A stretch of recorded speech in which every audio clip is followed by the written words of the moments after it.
दोस्तों रात के तकरीबन 10 बज रहे थे। मैं स्टेशन पर अकेला बैठा अपनी ट्रेन के आने का इंतजार कर रहा था। उस स्टेशन पर इक्का दुक्का आदमी ही मुझे दिख रहे थे कि तभी मेरे पीछे से किसी ने एकदम से आवाज लगाई, भाग जाओ यहां से, नहीं तो मारे जाओगे। और जैसे मैंने पीछे मुड़कर देखा तो मेरा पूरा शरीर डर से कपकपा उठा। तो चलिए बढ़ते हैं आज की एक और दिल दहला देने वाली कहानी की ओर।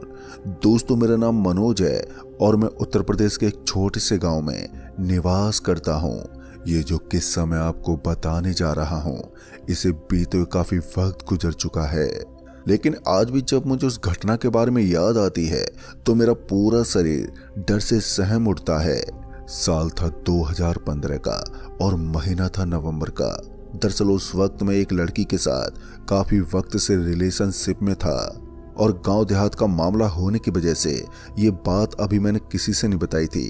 एक दिन अचानक ही रीतू का फोन आ गया और मैंने जैसे ही फोन रिसीव किया तो सामने से रीतू की रोने की आवाज आ रही थी। वो रोते हुए मुझसे कह रही थी कि मेरे घर वालों को सब पता चल गया है और ये लोग कह रहे हैं कि अब हम दोनों को जान से मार देंगे। कल मेरे मामा यहाँ पर आ रहे हैं। और इतना कहकर रीतू फूट फूट कर रोने लगी। मैं अब असमंजस में पड़ गया था कि अब क्या किया जाए और क्या नहीं, क्योंकि रीतू के मामा एक मर्डर केस में 5 साल जेल काट के लौटे थे। मुझे डर था कि वो लोग रीतू को कुछ कर ना दे, क्योंकि रीतू ऊंचे खानदान की लड़की जो थी और गांव में अक्सर जब भी किसी बड़े घराने से ऐसा कोई मामला सामने आता तो उस लड़की के घर वाले अपनी बेटी बहनों को मार के नदी में फेंक दिया करते हैं। और मुझे यही डर था कि कहीं वो रीतू को मार ना दें। मैं एकांत में जाकर बैठ गया और सोचने लगा कि अब क्या करना चाहिए। दरअसल मैं जिस लड़की से प्यार करता था उसका घर मेरे घर के ठीक सामने था और इसी वजह से मेरे द्वारा बढ़ाया गया एक कदम मेरे परिवार को खतरे में डाल सकता था। हम दोनों की उम्र 18 प्लस की थी, इसी वजह से हम कोर्ट मैरिज आसानी से कर सकते थे। और बहुत सोचने के बाद मैंने ये निर्णय किया कि आज रात ही मैं रीतू को लेकर यहाँ से निकल जाऊंगा।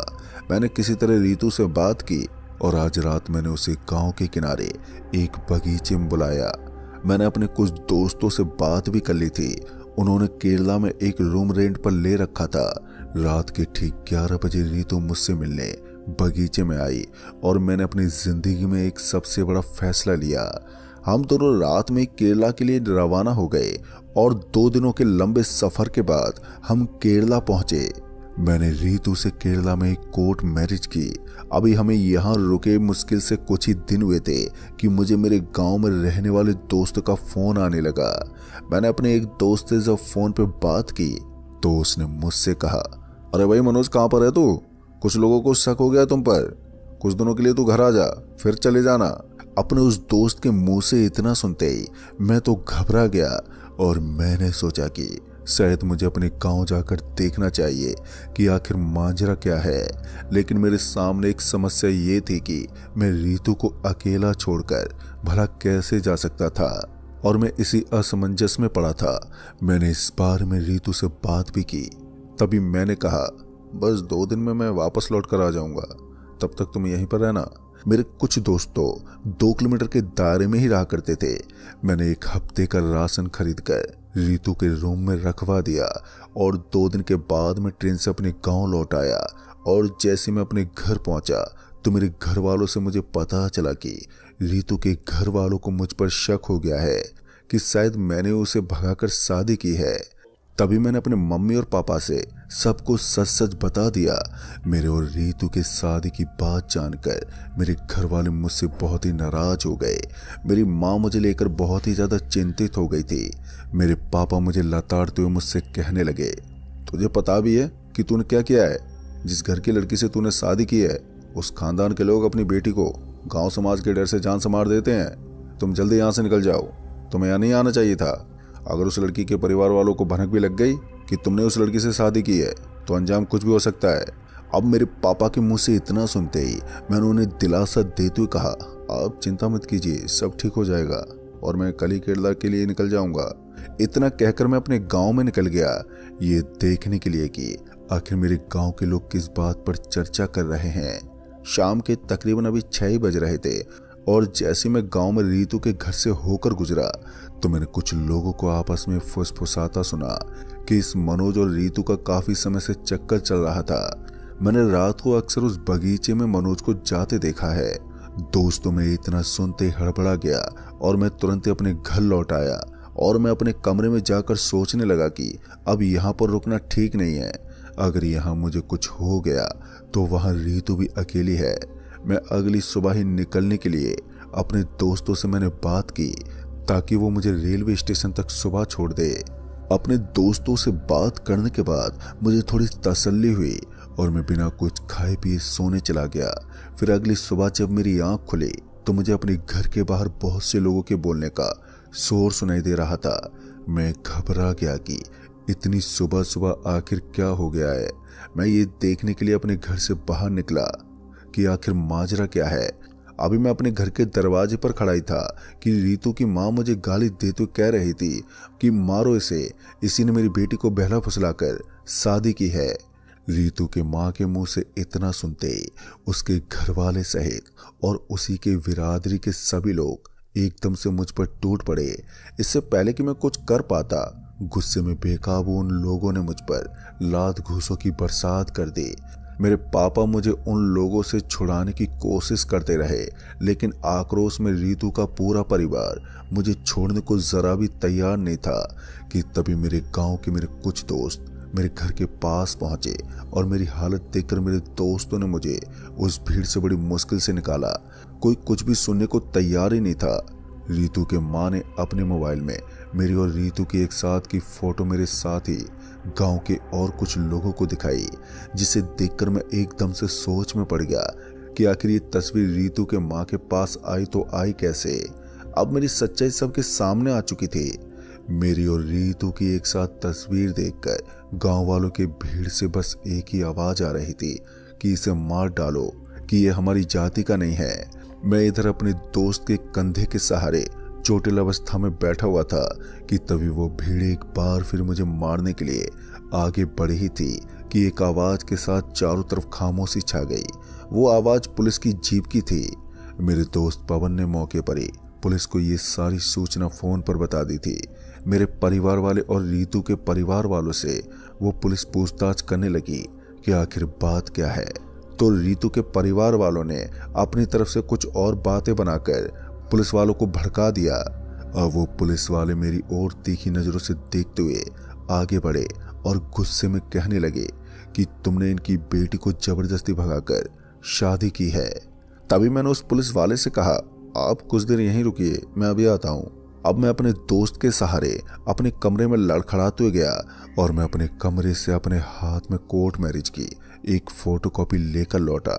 मैंने उस पुलिस वाले से कहा, देखिए ये शादी हम दोनों ने एक दूसरे की सहमति से की है।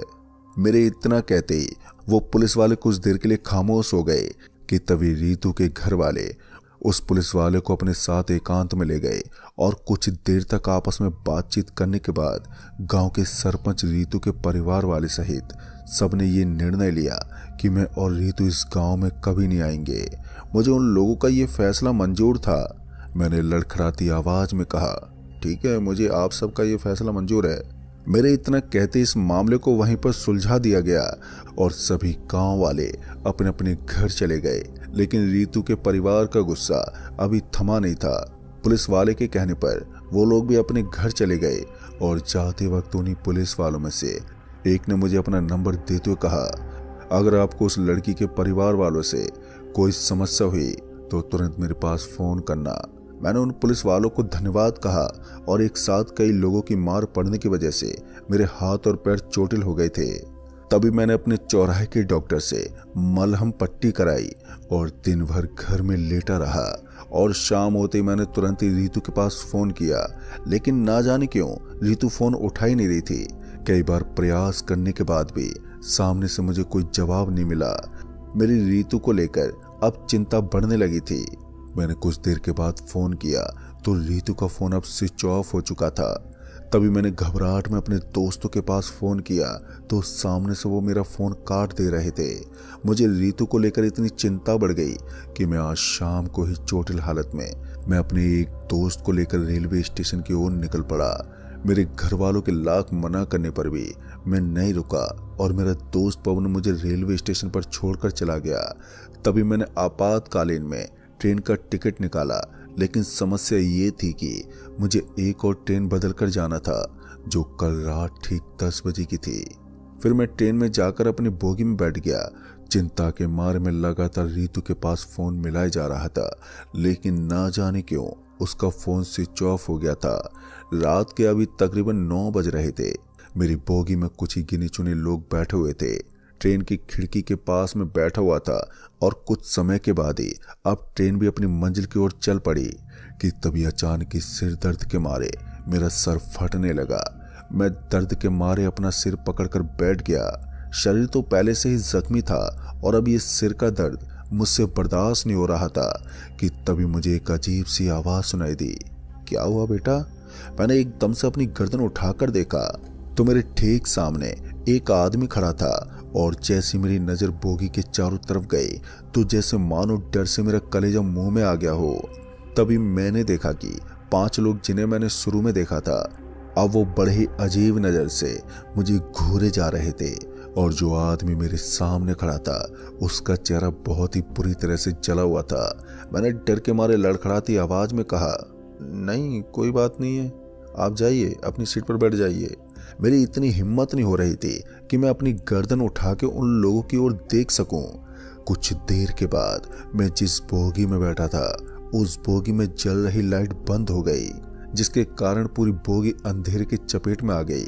मुझे कुछ समझ में नहीं आ रहा था कि आखिर ये हो क्या रहा है। तभी मैं अपनी सीट पर बैठा चारों तरफ उस गहरे अंधेर बोगी में अपनी नज़र दौड़ाए जा रहा था, लेकिन मुझे अब उस बोगी में कुछ भी दिखाई नहीं दे रहा था कि तभी अचानक ही मुझे एक साथ कई लोगों की ठाके मारने की, हंसने की आवाज़ें आने लगी। मैं बुरी तरह से डरा हुआ था। मेरे दिमाग में अब एक ही सवाल गूंज रहा था कि क्या ये मेरा भ्रम है या एक सपना। अब मेरे कुछ भी समझ में नहीं आ रहा था कि तभी एकदम से मुझे ऐसा लगा कि मेरे बगल की सीट पर कोई बैठा मोटी गहरी सांसें ले रहा है। मैंने तुरंत ही अपने बगल में देखा तो वो खौफनाक दृश्य देखकर डर के कारण मैं बेजान होकर नीचे गिर पड़ा। मेरी आंखें खुली हुई थी, लेकिन ना जाने क्यों मैं अपने शरीर को महसूस ही नहीं कर पा रहा था। ना तो मैं अपना शरीर हिला पा रहा था और ना ही किसी को आवाज लगा पा रहा था। मेरी खुली हुई आंखें उन लोगों को एकटक होकर देख रही थी, पर मैं समझ नहीं पा रहा था कि ये कौन सा माया जाल था या फिर यूं कहें कि ये कौन सी बुरी शक्ति थी जिसके कारण मेरा ये बुरा हाल हो गया था। मैं अपनी सीट के पास ही गिरा हुआ चारों तरफ नजरें घुमाए जा रहा था कि तभी एकदम से मेरी बोगी में बैठे वही कुछ लोग बड़े अजीब तरह से जो मुझे घूरे जा रहे थे, वो लोग मुझे घेर कर मेरे चारों तरफ बैठ गए और बहुत ही विचित्र तरह से वो लोग मुझे देख रहे थे। और फिर उन्हीं लोगों में से एक आदमी जिसका चेहरा जला हुआ था वो सीधा आकर मेरी छाती पर बैठ गया और मेरे आसपास बैठे वो लोग कुछ मंत्र बुदबुदाने लगे। तभी उस आदमी ने जो मेरी छाती पर बैठा हुआ था मेरे कान में कहा, प्रेतों की दुनिया में तुम्हारा स्वागत है। जैसे ही वो डरावनी आवाज मेरे कानों में पड़ी तो मैं एकदम से होश में आ गया और चारों तरफ का माहौल अब सामान्य हो गया और अपनी सीट पर बैठकर चारों तरफ बड़े ध्यान से देख रहा था। वो आदमी भी मुझे अब बिल्कुल सामान्य दिख रहे थे। मैंने अपना मोबाइल निकाला तो मैं समय देखकर चौंक गया क्योंकि शाम के तकरीबन अभी 6 बज रहे थे। मैं सोच में पड़ा कि आखिर ऐसा कैसे हो सकता है। मैं कुछ ही देर पहले बेजान पड़ा था और अब एकदम से इतना वक्त कैसे गुजर गया। मेरे लगे वो घाव का दर्द मुझे अब महसूस नहीं हो रहा था। मैं अपनी सीट से उठकर उन लोगों के पास जा पहुंचा जिनका स्वभाव एक पल को मुझे बहुत ही अजीब लग रहा था। मैंने अब तक की बीती घटनाओं के बारे में उन सभी से बताया, लेकिन वो ऐसा बर्ताव कर रहे थे जैसे कुछ हुआ ही ना हो। मैं असमंजस में पड़ गया कि आखिर मेरे साथ ये हो क्या रहा है, ये कौन सी माया है। मुझे कुछ भी समझ में नहीं आ रहा था कि तभी हमारी ट्रेन अपने स्थायी स्टेशन पर आकर रुकी, जहां से मुझे अब ट्रेन बदलकर केरला जाना था। दोस्तों रात के 9 बज रहे थे जब मैं स्टेशन पर उतरा था। मैं कल रात के उन ख्यालों में खोया हुआ अगली आने वाली अपनी ट्रेन का इंतजार कर रहा था और देखते ही देखते कब मेरे बैठे बैठे आंख लग गई मुझे पता ही नहीं चला कि तभी मुझे अपने पीछे से एक भारी सी आवाज सुनाई दी। भाग जाओ यहाँ से, नहीं तो मारे जाओगे। उस आवाज को सुनते मैं हड़बड़ाते उठा और जैसे मैंने पीछे मुड़कर देखा तो मेरा पूरा शरीर डर से कांप उठा। दरअसल मैंने देखा कि वही आदमी जिसका चेहरा जला हुआ था वो मुझे देखकर बड़े अजीब तरह से मुस्कुराए जा रहा था कि तभी मुझे ट्रेन के आने की हॉर्न सुनाई दी, जिसकी वजह से मेरा ध्यान उस आदमी से हट गया। और जैसे मैंने एक बार पीछे अपनी नजर घुमाई तो वो आदमी मुझे कहीं भी नहीं दिखा। अब मेरी ट्रेन स्टेशन पर आ चुकी थी। मैं तुरंत ही जाकर अपनी सीट पर बैठ गया और इस बार मैं जिस बोगी में बैठा था वो बोगी भरी हुई थी, जिसे देखकर मैंने थोड़ी चैन की सांस ली। और अब कुछ ही देर में ट्रेन स्टेशन से निकल पड़ी थी। थकान के कारण मैं अपनी सीट पर लेट गया और फिर से कब मेरी आंख लग गई मुझे पता ही नहीं चला। फिर कुछ देर के बाद मैंने देखा कि वही 5 लोग मुझे बड़े ही बुरी तरह से घसीटते हुए शमशान घाट की तरफ लेकर जा रहे थे और एक चीख के साथ मेरी नींद टूटी तो मैंने देखा कि अब सुबह हो चुकी थी और ट्रेन अपने स्टेशन पर आकर रुकी हुई थी। मैं झट से ट्रेन से नीचे उतरा और रीतू को फोन मिलाते हुए स्टेशन से बाहर आ गया, पर रीतू का फोन अभी भी स्विच ऑफ ही बता रहा था। मैंने सवारी पकड़ी और रूम पर जा पहुंचा तो मैंने देखा कि रीतू एक कोने में बैठी रो रही थी। तभी उसने बताया कि उसका फोन गिर के टूट गया है। रीतू को सही सलामत देखकर दोस्तों मेरी जान में जान आ गई कि मेरी जान अभी तक सही सलामत है। और फिर मैंने अब तक की सारी घटना अपनी रीतू को बताया। रीतू ने मुझसे कहा कि आपको किसी सिद्ध तांत्रिक या किसी बाबा से दिखा लेना चाहिए। तभी मैंने अपने दोस्तों को बुलाया तो मेरे दोस्तों में से एक दोस्त जिसका नाम विकास था उसने बताया कि वो एक सिद्ध बाबा को जानता है जो यहीं पास के जंगल में रहता है।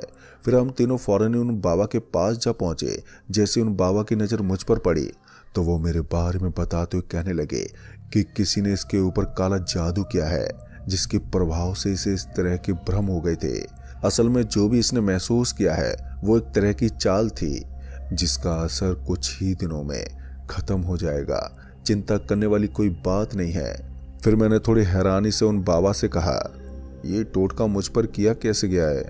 तो मेरी बात का जवाब देते हुए उन बाबा ने मुझसे कहा, ये एक तरह के सिद्ध मंत्र हैं जिसके द्वारा किसी को कुछ क्षणों के लिए भ्रम में डाला जा सकता है। मैं एक ताबीज दे सकता हूँ जिससे कुछ ही दिनों में उन मंत्रों का प्रभाव तुमसे खत्म हो जाएगा। और याद रहे, श्री हनुमान जी का 7 मंगलवार का व्रत रख लेना जिससे तुम पर कोई भी मंत्र आगे से काम नहीं करेगा। मैंने उन बाबा को प्रणाम किया और हम अपने रूम पर लौट आए।